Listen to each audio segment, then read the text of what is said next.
Hi everyone, welcome to Ibrox. We are here not to discuss a game. The pitch is not in playable position behind us. We are here to discuss Russell Martin's first press conference as Rangers manager, or Rangers head coach, I should say, Chris Jack, alongside Kevin Fewell, sporting director, and Patrick Stewart, the CEO. Martin spoke for a while, lots of points to cover.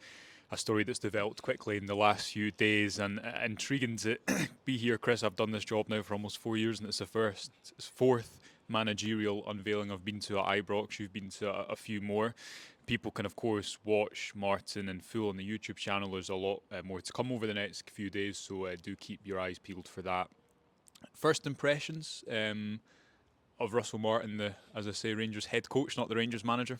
I think we were here about 2 years or so ago, 18 months or so ago, and Philippe Clement had just done his press conference, and we started this video with, it's a bit of a cliche, but he spoke well in the press conference. I'm going to use the same cliche. I thought Russell Martin spoke well in the press conference. Now, of course, it's what he does once this pitch is in playable condition. It's what his players do on there that's going to really make a difference. That's all the fans are going to be worried about. But I thought he did come across well. I thought he knows that there's a sizable percentage of the support that will fill these stands that are not overly pleased with his appointment. They wanted someone else. Ultimately, that's not his responsibility. No, he didn't give himself this job. The people above him that you outlined there, a couple of them that spoke here today, they've put their trust in him, and it's up to him to go and repay that. But I thought he answered those kind of questions well. He outlined a bit about what he expects from his team. He spoke about this. A lot's been written and said about his kind of football philosophy and how he sees the game. I thought he answered that well as well. So interesting to see him to get that first presser out the road. He's obviously going to have to speak a lot more. Ultimately, actions speak louder than words here. Oh, like that. It was the first press conference, sorry, not the first press conference, but the Van Bronckhorst and Beale and Clement were all unveiled in the Blue Room as manager. Martin in the press conference, I'm not saying he's been demoted, but as head coach, it feels a bit different to those last three. And we'll get into some of the context of what he said, but you can't as well ignore the two people that were alongside him, and Kevin Thelwell and Patrick Stewart too. They discussed that from the start of this approach, Russell was the one that they wanted, the name that they wanted. He said too, and his agent told him off for saying this, rather than playing his cards close to his chest, he told the club that this was the opportunity that he wanted. But maybe before we get into a little bit of what Martin was saying, the fact that both Stewart and Thelwell spoke so often, or it kept coming up, this notion of we wanted someone who could implement a style of play, who could fit in with the club's style of play, who could bring a certain brand of football to Rangers. It does feel different, and I think the implementation of things is quite different. We've said all along it's likely to be a head coach title as opposed to manager. As you say, the proof will be in the pudding, won't it? But certainly what Rangers have done for the last few appointments hasn't worked. So it does make sense to try and do something different a bit longer term. And if you are going to do things differently, now is your time to do it. Now you've got a new ownership, you've got a new board, you've got new investment. This is the time.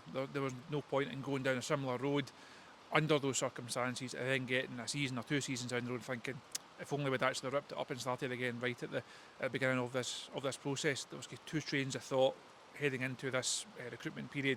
Did they want to have a bit of continuity, or did they want to go brave and go bold? They've certainly gone brave in terms of decision.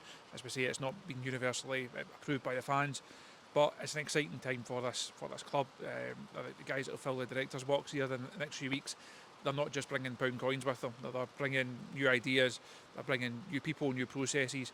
And Russell Martin is obviously at the forefront of that. Kevin Thelwell mentioned it in the press conference. The head coach is the most important appointment that a board can make. If they get it right, everyone here will be happy. If they get it wrong, then the criticism will go down there and it'll go up there. Well, and fast. Okay, some of what Russell Martin said then. Let's start with style of play, something you and I are totally aligned on. We'll get into our opinions a little bit maybe at the end of this video, and I know we've still got a morning briefing to go and many more words to be spoken. Martin he made an interesting comment where he said he almost regretted that became so attached to him. I'm not quoting him directly, but he said no one really spoke about style of play till he got to the Premier League, then it was a huge thing. And he was almost keen to stress that he wasn't getting into the technical, tactical details. He kept coming back to two things, which was courage, I think, and courage and hard work, courage and intensity, courage to take the ball in difficult situations. He says you will see players here take the ball in risky areas. Ibrox famously very open to such ideas. But he also kept going back to the fact that, look, my teams are hard work and they want to be really intense, really aggressive. What did you make of the type of expectation he was laying out for what people should see here in a couple of months' time? Again, you would refer back to Clement 2 years or so ago when he laid out his 4 pillars of being the best in those 4 areas. Rangers were not the best in any of those 4 areas at any time of his tenure. So it's easy to say it in a press conference setting. It's easy to say it in an interview setting. It's harder to actually implement when you get into the rough and tumble and the nitty gritty and the high stakes game of being Rangers manager. Yeah. It felt like every time Russell Martin's name was mentioned in this process, that style, that philosophy, that football outlook, it was always mentioned almost in the first sentence after the words Russell Martin. Other candidates that didn't really have it. When we're speaking about Ancelotti, that wasn't really a factor. When Gerrard, it was barely ever a factor. Other names that have been doing the rounds in terms of Farioli or Prisk or right back at the start, Marco Rose. There was also people are interested in how their teams are going to play, but it felt like there was such a focus on the Russell Martin style of football. I think as he said downstairs, that's perhaps a bit unfair, but time will tell whether that is actually an effective style of football for this game or not, or for this club or not. Rangers, they have this new DNA, they've got this new way they want the club to operate. Does Russell Martin fit into that? The board and the investors clearly believe that he's the ideal candidate for that, and that he's going to play a style of football that's going to entertain and excite the fans here. Most important thing, is it going to be winning football? Now, he spoke about winning in the first season, that being the expectation. Every manager and every player that comes in here that says it's about winning, too many of them haven't done that. Hopefully Russell Martin can be the man to break that particular mould. Yeah, you've had enough buzzwords in your Rangers reporting career. You raised a good point with Clement, and we spoke about this around the time that Clement was sacked. The process is very different from my understanding as to how Rangers appointed a manager then and how Rangers appointed a manager now. And the reason I do think that it's significant that the structure is, and we'll see that it'll be stress tested quickly. We'll see the effect of it long term. But this isn't something that's going to change overnight. And Rangers in these 4 years have went from style to style, different influences, different ideas. Normally it would take about 4 years to build a squad. You think back to Gerrard, it took him about three years to build a squad. So there does seem to be a commitment to, we're going to do something and we're going to commit to it. Obviously you have to also win, and it's a different task to set. You saw that in recent months here when another new direction was taken under Barry Ferguson. I think the difference with Clement spoke a lot about how he was a winner. And when he was unveiled here, there was, I think, a lot of security in, don't worry, he's won titles. Mm-hmm. He's won titles here. And throughout this process, speaking to people with knowledge of it, speaking to people just in football in general, something that keeps coming up, and you see it with elite managers, you see it with Company at Bayern and Arteta at Arsenal, is that clubs are increasingly appointing managers not necessarily on a track record of trophies, but the ability to implement a style of play. And people might be watching this video saying, well, what's the point in that? And the idea is that every club has to set out a vision of how they're going to win. And the theory being, if you can implement a successful style of play, that's what's going to get you through testing moments. That's what's going to win you games, plug in and play. Players have solutions, and maybe players are playing risky passes here, but as Morton said after, they have the solutions and the idea, and they have clarity to do it. There has been a lot of buzzwords that have gone around, Chris, so I understand that, and I feel that too, that it's going to take time for that maybe to see the proof that is in the pudding. But is that a fair comparison that maybe when we spoke about Clement, yes, he'd won, but there wasn't enough of a focus internally and externally perhaps of, well, how is that football going to win here? And while he spoke about dominant football, we clearly didn't see that.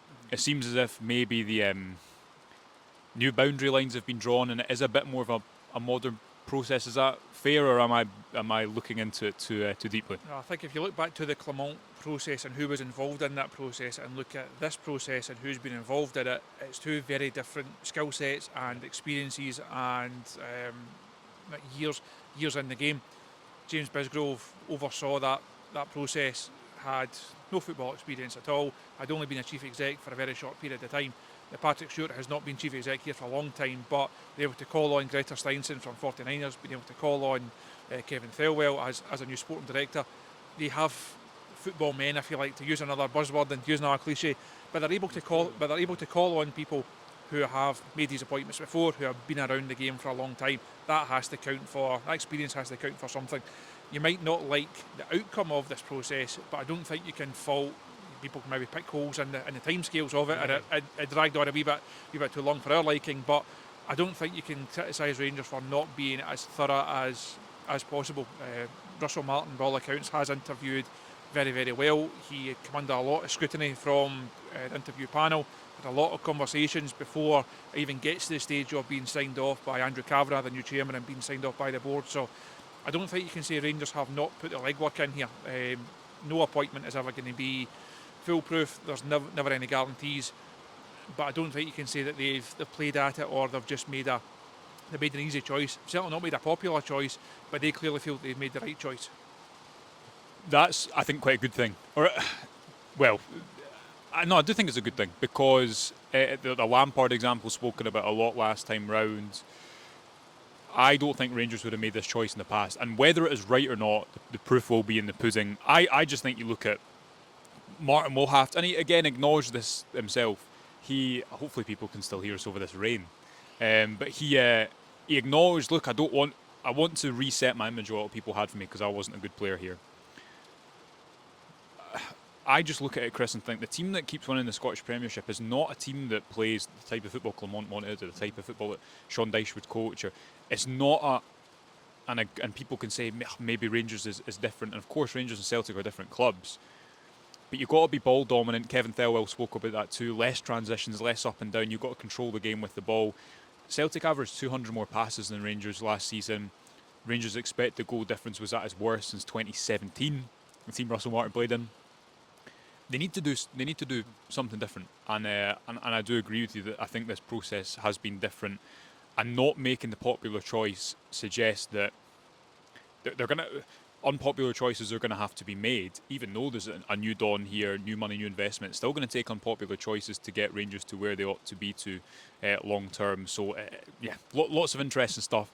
Patrick Stewart, Kevin Thelwell, anything that they said that stood out in particular to you off the top of your head? I know there's been a lot of words spoken. I've heard a lot of people say a lot of words already today, and I've written a lot of words already this week. No, I think it was good to see what Kevin Thelwell had to say, how he came across. It was the first time I've had a chance to actually sit down in front of him. I thought he again spoke well, to use the old cliche. Did he speak well, just well, or very well?